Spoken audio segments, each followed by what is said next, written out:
ਅਗਲੀ ਖਬਰ ਦੇ ਵੱਲ ਵਧੀਏ ਮਿੰਟੂ ਜੀ ਤੇ ਗੱਲ ਕਰੀਏ ਰਵਨੀਤ ਬਿੱਟੂ ਦੀ। ਰਵਨੀਤ ਬਿੱਟੂ ਨੇ ਗੈਂਗਸਟਰਵਾਦ ਦਾ ਜਿਹੜਾ ਮੁੱਦਾ ਉਹ ਸਦਨ ਦੇ ਵਿੱਚ ਚੁੱਕਿਆ। ਹਾਂਜੀ, ਦੇਖੋ ਇਹ ਮੁੱਦਾ ਜਿਹੜਾ ਉਹ ਸਦਨ ਦੇ ਵਿੱਚ ਚੁੱਕਿਆ ਜਾਣਾ ਚਾਹੀਦਾ ਹੈ ਜੀ, ਚੁੱਕਿਆ ਜਾਣਾ ਚਾਹੀਦਾ ਹੈ।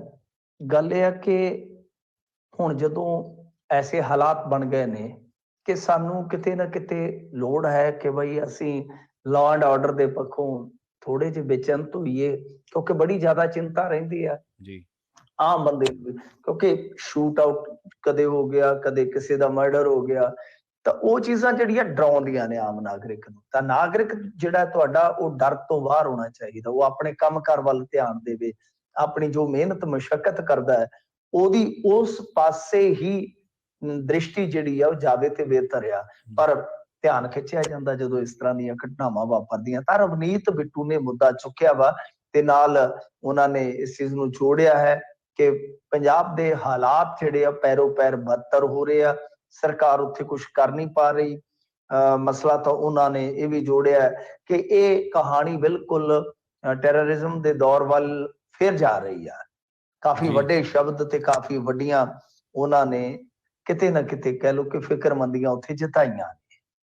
ਤਾਂ ਇਹਨਾਂ ਨੇ ਚਲੋ ਆਪਣਾ ਫਰਜ਼ ਨਿਭਾਇਆ, ਗੱਲ ਤੇ ਠੀਕ ਆ, ਪਰ ਦੇਖੋ ਹੁਣ ਕੇਂਦਰ ਤਾਂ ਸਾਰਾ ਕੁਝ ਕਰ ਹੀ ਰਹੀ ਆ। ਰਵਨੀਤ ਬਿੱਟੂ ਜੀ ਚਲੋ ਬੋਲਣਾ ਉਹਨਾਂ ਦਾ ਅਧਿਕਾਰ ਹੈ ਤੇ ਸੋਹਣੀ ਗੱਲ ਹੈ ਉਹ ਬੋਲੇ ਨੇ, ਪਰ ਕੇਂਦਰ ਤੇ ਅਸੀਂ ਤੇ ਤੁਹਾਨੂੰ ਪਹਿਲਾਂ ਹੀ ਦੱਸਿਆ ਸੀਗਾ ਕਿ ਕੇਂਦਰ ਤੇ ਪਹਿਲਾਂ ਹੀ ਇਨਵੋਲਵ ਹੈ ਸਾਰੀ ਖੇਡ ਦੇ ਵਿੱਚ। ਕੇਂਦਰ ਦੇਖ ਰਿਹਾ ਇਸ ਮਸਲੇ ਨੂੰ। ਗੱਲ ਜਿਹੜੀ ਹੈ ਉਹ ਵੇਖਣ ਵਾਲੀ ਇਹ ਆ ਕਿ ਬਈ 5 ਸਾਲ ਤੁਹਾਡੀ ਸਰਕਾਰ ਰਹੀ ਆ, ਕਿ 5 ਸਾਲਾਂ ਦੇ ਵਿੱਚ ਤੁਸੀਂ ਇਸ ਜੜ ਨੂੰ ਨਹੀਂ ਸੀ ਪੁੱਟ ਸਕਦੇ?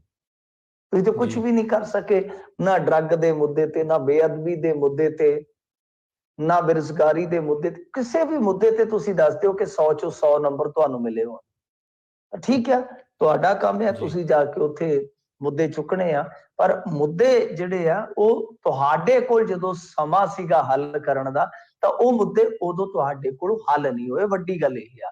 ਹੁਣ ਰੌਲਾ ਪਾਉਣਾ ਠੀਕ ਹੈ, ਤੁਹਾਡਾ ਹੱਕ ਅਧਿਕਾਰ ਤਾਂ ਹੋ ਸਕਦਾ ਹੈ, ਪਰ ਨਾਲ ਤੁਹਾਨੂੰ ਸਵਾਲ ਜ਼ਰੂਰ ਹੋਏਗਾ ਕਿ ਜਦ ਤੁਹਾਡੇ ਕੋਲ ਮੌਕਾ ਸੀਗਾ ਤੇ ਇਹੋ ਹੀ ਹਾਲਾਤ ਰਹੇ ਨੇ, ਐਸੇ ਹੀ ਹਾਲਾਤ ਰਹੇ ਆ, ਜਦ ਕਿ ਤੁਹਾਡੇ ਤਾਂ ਬੰਦਿਆਂ ਨੇ ਇੱਕ ਵਾਰੀ ਕੰਪੇਨ ਦੇ ਵਿੱਚ ਜਦੋਂ ਇਹ ਆਪੋਜੀਸ਼ਨ ਸੀਗੇ, ਜਿਹੜਾ ਬੰਦਾ ਜਿਹੜਾ ਗੈਂਗਸਟਰ ਜਿਹਦੇ ਤੇ 13-14 ਕੇਸ ਸੀਗੇ, ਜਿਹਦੀ ਢਾਣੀ ਤੇ ਪੁਲਿਸ ਮੁਕਾਬਲਾ ਤੱਕ ਹੋਇਆ, ਤਾਂ ਉਹ ਪਹਿਲਾਂ ਅਕਾਲੀ ਦਲ ਨੂੰ ਮਤਲਬ ਕਿ ਛੱਡ ਕੇ ਇੱਧਰ ਤੁਹਾਡੇ ਵੱਲ ਆ ਗਿਆ ਜਦੋਂ, ਤੇ ਤੁਹਾਡੇ ਬੰਦਿਆਂ ਨੇ ਇੱਕ ਰੈਲੀ 'ਚ ਸ਼ਾਮਲ ਕਰਵਾ ਲਿਆ ਸੀ। ਤਾਂ ਗੱਲ ਇਹ ਆ ਕਿ ਇਸ ਤਰ੍ਹਾਂ ਦੀਆਂ ਗੱਲਾਂ ਜਿਹੜੀਆਂ ਨੇ ਉਹ ਤੁਸੀਂ ਇੱਥੇ ਠੀਕ ਕਰਦੇ ਤਾਂ ਬਿਹਤਰ ਸੀਗਾ। ਚਲੋ ਇਹ ਵੀ ਬਿਹਤਰ ਆ ਕਿ ਹੁਣ ਤੁਸੀਂ ਘੱਟੋ ਘੱਟ ਦੇਸ਼ ਦੇ ਸਭ ਤੋਂ ਵੱਡੇ ਸੰਵਿਧਾਨਕ ਮੰਚ ਤੇ ਜਾ ਕੇ ਗੱਲ ਤੇ ਚੁੱਕੀ ਆ, ਗੱਲ ਤਾਂ ਚੁੱਕੀ ਆ, ਉਹਦੇ 'ਚ ਕੋਈ ਅਤਕਥਨੀ ਨਹੀਂ ਹੈਗੀ ਕਿ ਤੁਸੀਂ ਗੱਲ ਨਹੀਂ ਚੁੱਕੀ। ਪਰੰਤੂ ਗੱਲ ਇਹ ਆ ਕਿ ਜਦੋਂ ਤੁਹਾਡੀ ਸਰਕਾਰ ਕੋਲ ਮੌਕਾ ਸੀ ਉਹ ਫੇਲ ਕਰ ਗਈ, ਇਹ ਵੀ ਤੁਹਾਨੂੰ ਮੰਨਣਾ ਪਏਗਾ।